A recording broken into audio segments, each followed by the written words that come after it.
What's up, Bills Mafia? Welcome back to our first edition of Overreaction Monday of the 2025 NFL season. We get to talk about everything that happened in week one, and boy, was it a crazy week one all across the boards. We had fireworks at the end of the Sunday Night Football game, and then we also saw some ejections and crazy things that have happened throughout all of the NFL in week one, and we're going to break it down for you guys today. We'll start with the Thursday night football game between the Philadelphia Eagles and Dallas Cowboys. What happened in this game was the Philadelphia Eagles opened up the season strong in the kickoff game, defeating the Dallas Cowboys 24-20 at home. That was a key moment from the game, was Jalen Carter being ejected on the first play for spitting on quarterback Dak Prescott of the Dallas Cowboys. The Eagles scored touchdowns on their first three drives, establishing momentum early. And late in the game, after a weather delay, Dallas had a chance on 4th and 3 with 1 minute and 54 seconds left. Dak Prescott's pass came up short. The Eagles held on. There were some big plays in the game from big runs with Saquon Barkley in the red zone and Jalen Hurts running the ball. Saquon Barkley had a touchdown. Hurts had 2 rushing touchdowns. Notable performances and struggles. A.J. Brown was quiet with 1 catch for 8 yards in the game. Devontae Smith was also limited in the game. And on the other side of things for the wide receivers for the Dallas Cowboys, CeeDee Lamb, 7 catches, 110 yards, but also some key drops.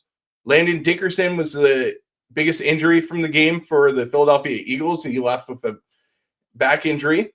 And some implications to watch as the season goes on is that the Eagles showed resiliency after losing Jalen Carter and dealing with some penalties as well as a strong start and a weather interruption. And the Dallas Cowboys missing Micah Parsons hurts their pass rush. Those drops from CeeDee Lamb may loom large in tight moments. And for the Philadelphia Eagles, they need more from their wide receivers and greater defensive consistency. Then we had on Friday night, the game that was brick by brick from Sao Paulo in a game that was an AFC West matchup between the Los Angeles Chargers and the Kansas City Chiefs. That game was a game that the Los Angeles Chargers defeated the Kansas City Chiefs in Brazil 27-21 in the first over the Kansas City Chiefs since 2021. Some key moments from that game: Justin Herbert had a big night, 318 passing yards, 3 touchdowns, plus a late scramble that helped bleed the clock. The Chiefs' defense struggled to show the Chargers in stretches, and the Chargers responded well when Kansas City cut into the lead. Patrick Mahomes had some bright spots, including a touchdown, but overall, Kansas City was outmatched in critical situations. Some notable performances were that Keenan Allen and Quentin Johnson stepped up in key moments, but the Kansas City Chiefs had some struggles with missing some contributions, with Xavier Worthy leaving early in the game, as well as a couple of other issues that they had throughout the game. The Chargers defense held up when needed down the stretch, and some implications to watch is that the Chargers look dangerous in this AFC West. And could they take over the helm and gain momentum throughout the season and remain confident that they can win the AFC West for the first time in a long time? Kansas City needs more from their offense, especially at the wide receiver depth and execution in big moments. And the game might mark a turning point in the Chargers and Chiefs dynasty and the dynamics of what they have in terms of their mental edge and belief for the Los Angeles Chargers. Then we saw the 1 o'clock games on Sunday, and this was one that kind of would surprise most people, but Daniel Jones' first career start for the Indianapolis Colts. Let's talk about what happened in this game against the Miami Dolphins. Indianapolis routed the Miami Dolphins 33-8, and it was a dominant showing. Daniel Jones, in his first game as the Colts quarterback, led each drive to points, either a touchdown or a field goal. That level of offensive consistency is rare. Miami's offense was stifled throughout the game. They couldn't establish much in the run or passing game, and turnovers or negative plays started to pile up. Some notable performances from this game: the Colts offense looked sharp, new pieces seemed to fit in, and Miami looked completely flat. Their offensive line had trouble throughout the game. There's poor pass protection and inability to respond. And some implications to watch are that Daniel Jones may have just dispelled a lot of doubt about the Colts' direction of where they're trying to go. If he plays like this, they could be dangerous. And for the Miami Dolphins, this is a red flag early on in their season. They need to fix the offensive continuity and identity of what they are trying to do, or they'll lose more like this.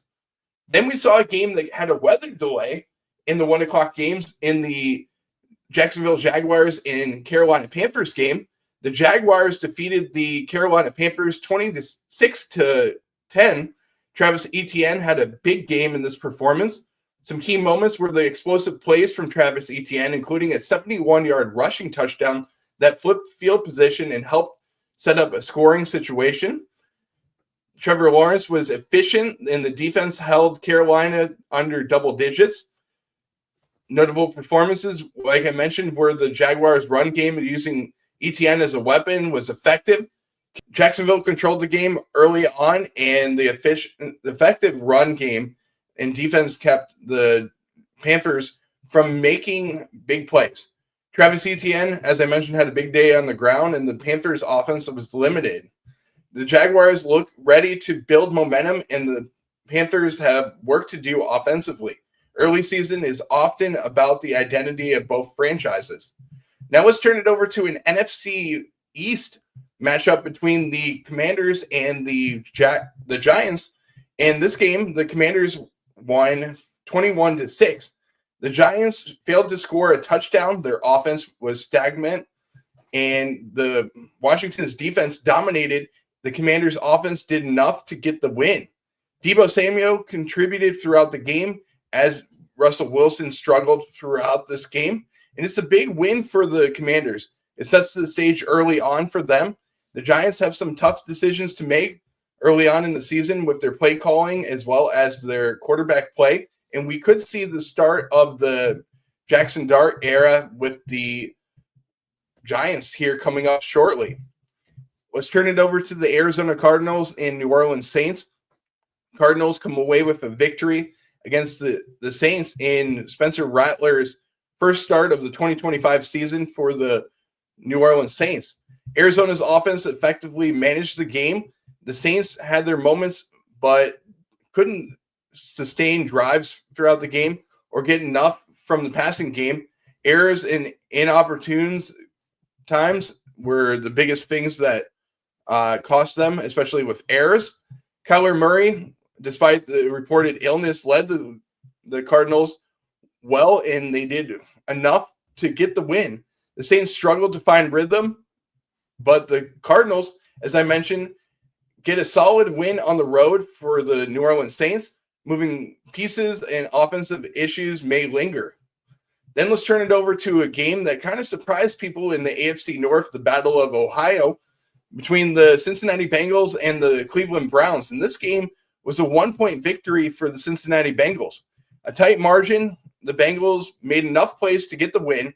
The Browns fought but missed something late, especially maybe a field goal or defensive stop. Offenses weren't that explosive throughout the game. Some of the key plays were by the Bengals in crunch time. The Browns showed fight, but offensive consistency is a big concern for both teams. The Bengals escape with a win, which matters in a division with some parity. The Browns are in a mode where close games will define their season, especially here. Then let's turn to another matchup for the AFC North. This is not a matchup directly, but another team in the AFC North, the Pittsburgh Steelers going up against an AFC East team in the New York Jets. This is a big game. It's Rodgers versus his former team, as well as Justin Fields versus his former team as well. Swapping of quarterbacks as you must. The Steelers made enough big plays when it mattered in clutch time. The Jets had leads and looked competitive, especially quarterback Justin Fields showing some flashes. But in the end, the Steelers edged them. Aaron Rodgers threw the ball for 4 touchdowns. Fields had a good mobility, poise, and throughout the game, under pressure, he was clutch in the big moments. The Jets receivers made plays, but too many near misses were costly for the New York Jets. For Pittsburgh, this is a strong debut for the New York Jets. Their hope for their offense and defensive breakdowns and inability to close hurt them. Fields may be the bright spot for the New York Jets for a long time. Then let's turn it over to the Bucs and Falcons game. This is a battle of who could win the NFC South, and this was a 3-point game, victory by the Tampa Bay Buccaneers. But this was a tight game. Late in the game, rookie Emeka Egbuka caught 2 touchdowns in his debut, including the game winner with under a minute to go. The Falcons nearly tied the game with Younghoe Koo missing a late field goal attempt. Baker Mayfield had 3 touchdowns throughout the game. Egbuka made some big splashes in his NFL debut. And then the Falcons offense showed grit, especially on long drives with Bijan Robinson in the game. The defense in both teams had key stops as well. For the Tampa Bay Buccaneers, this shows some promising signs, especially down the stretch. For the Falcons, analyzing this loss has some positives. The momentum could swing either way, and rookie contributions matter in the key moments here too. I've already mentioned the Indianapolis Colts and Miami Dolphins game, and we will get into the 4 o'clock games that happened for the NFL on Sunday. The Broncos defeated the Cam Ward-led in the first game of his career, Tennessee Titans. Rookie Cam Ward struggled in this matchup, including low completion percentage and few big plays. The Broncos made enough big plays in big moments, especially early, to set the tone, and the Titans couldn't match. Cam Ward had 112 yards, no touchdowns, moderate pressure from the Broncos, and the Broncos' defense and run game were effective. For the Tennessee Titans in this game, this is a rough debut, but expectations will need to be managed for Cam Ward. For the Broncos, this is a great, solid start to the season and likely I feel good about their defense. Then the next game that happened was a battle of the NFC North in the Green Bay Packers and Detroit Lions. The Packers come out of this game with a much-needed win against the Detroit Lions. The Packers jumped out with an early touchdown and field goal in the first quarter. The Lions struggled to generate offensive plays. The Packers maintained control. Jordan Love connected for multiple touchdowns. Josh Jacobs contributed. The Lions had some moments but couldn't sustain drives. Jared Goff threw a touchdown late in the game, but it was too little too late for the Detroit Lions. The Packers quietly sent a message to the NFL that their defense and balanced offensive attack look sharp. The Lions need to worry about the offensive line and overall execution. First road loss since late 2023 for Detroit.